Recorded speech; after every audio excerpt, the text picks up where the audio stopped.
Welcome to 100 TV news. Bhadradri Kothagudem జిల్లా చంద్రగొండ మండలం తిప్పనపల్లి గ్రామంలో 17 ఇందిరమ్మ ఇళ్ల నిర్మాణానికి శంకుస్థాపన చేసి పలు సీసీ రోడ్లను ప్రారంభించి చంద్రగొండ సీతాయిగూడెం గ్రామాల మధ్య హైలెవెల్ బ్రిడ్జికి 3.20 కోట్ల రూపాయల నిధులతో శంకుస్థాపన చేసి సీతాయిగూడెం గ్రామంలోని వెంగళరావు సాగర్ నూతన ఆలుగు నిర్మాణ పునరుద్ధరణ పనులను పరిశీలించిన రెవెన్యూ శాఖ మంత్రి పొంగిలేటి శ్రీనివాసరెడ్డి పాల్గొన్న అశ్వరావుపేట ఎమ్మెల్యే జారే ఆదినారాయణ, ఎంపీ రామసహాయం, రఘురాం రెడ్డి, జిల్లా కలెక్టర్ జితేష్ వి పాటిల్ తదితరులు పాల్గొన్నారు. ఈ సందర్భంగా మంత్రి పొంగిలేటి మీడియాతో మాట్లాడారు. ఆ వివరాలు ఇప్పుడు చూద్దాం.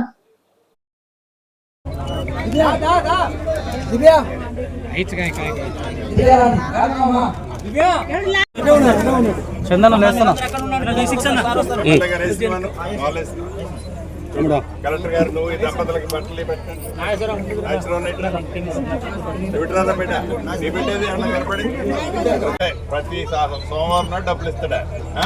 గబ్బ కట్టుకో. చూసినాం. కానీ ఈ రోజు అన్ని అభివృద్ధి కార్యక్రమాలకి మనం ప్రారంభోత్సవ కార్యక్రమానికి ఇచ్చేసిన పెద్దలు గవర్నీయులు పొంగిలేటి శ్రీనివాసరెడ్డి గారికి, అదేవిధంగా మన ఎంపీ రామసాహం రఘురెడ్డి గారికి, కలెక్టర్ గారికి అదేవిధంగా పిఓ గారికి, అధికారులందరికీ కూడా పేరు పేరున ప్రత్యేకంగా ధన్యవాదాలు తెలియజేస్తా ఉన్నాను. నేను తలుచుకోగానే ఎప్పుడు కూడా కలెక్టర్ గారు కానీ సార్ నాకు పలానా బడ్జెట్ కావాలంటే ఎప్పుడు సంతకం వెనకాడలే. కానీ ఈ రోజు చాలా మంచి కార్యక్రమానికి ఇచ్చేసినటువంటి అందరికీ కూడా ఈ రోజు ఆనందోత్సవంతో ఉన్నారంటే మీరు ఆశీర్వదించినటువంటి మినిస్టర్ గారు ఆశీర్వదించిన ఏదైతే ఉందో మీకు ప్రత్యేకంగా మా గ్రామ ప్రజల తరఫున ప్రత్యేకంగా ధన్యవాదాలు తెలియజేస్తా ఉన్నా సార్.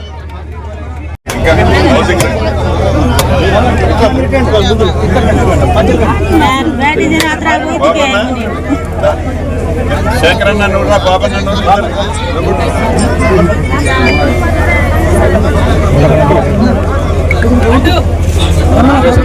పదవి లేనప్పుడు ఎలా అయితే ఉన్నాడో పదవి వచ్చిన తర్వాత కూడా నిత్యము మీ కష్టాల్లో పాలు పంచుకుంటూ అధికారంలో ఉన్న మీ దీవెనలతో వచ్చిన ఈ ఇందిరమ్మ ప్రభుత్వం నుంచి రాష్ట్ర ప్రభుత్వ పక్షాన ఈ నియోజకవర్గం రావాల్సిన అనేక అభివృద్ధి సంక్షేమ కార్యక్రమాలని సంబంధిత మంత్రులందరితో పదే వారు మంత్రులు ఇసికించే విధంగా విసిగింపజేసి తను పట్టు వదలని విక్రమార్కుళ్ళ ఈ నియోజకవర్గ సేవలలో నిత్యము నిమగ్నమై ఉన్నందుకు నా పక్షాన మనస్ఫూర్తిగా ఆదినారాయణ గారిని అభినందిస్తున్నాను.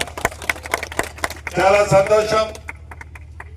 మీ దీవెనలతో ఇందిరమ్మ ప్రభుత్వం వచ్చి సంవత్సరంన్నర అయింది. ఈ సంవత్సరంన్నరలో ఆనాడు 10 సంవత్సరాల్లో పరిపాలించిన ప్రభుత్వము మంచి కార్యక్రమాలు ఏవైనా చేసి ఉంటే వాటన్నిటినీ ఏది ఆపకుండా ఇస్తూనే రాష్ట్రం సుమారు 8,19,000 కోట్ల అప్పులో ఉన్న మీ దీవెనలతో గౌరవ ముఖ్యమంత్రి రేవంత్ రెడ్డి గారి నాయకత్వంలోని మన ప్రభుత్వం అభివృద్ధి సంక్షేమాన్ని 2 కళ్ళలా చూస్తూ వాడికి సన్నబియ్యం ఇవ్వటమే కాకుండా గడిచిన 10 సంవత్సరాలలో కొత్త రేషన్ కార్డు లేదు.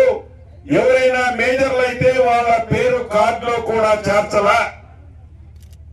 గడిచిన 20 రోజుల నుంచి కొత్త రేషన్ కార్డుతో పాటు మీ పేర్లని మీ కార్డులో చేర్చే కార్యక్రమాన్ని కూడా మన ప్రభుత్వం చేపట్టింది. నియోజకవర్గానికి 3,500 ఇల్లు ఇచ్చి ఈ అశ్వరావుపేట లాంటి ఐటీడీఏ ప్రాంతంలో ఉన్న నియోజకవర్గాలకి అదనంగా 1000 ఇల్లు ఇచ్చిన ప్రభుత్వం మీ దీవెనలతో వచ్చిన మన ఇందిరమ్మ ప్రభుత్వం.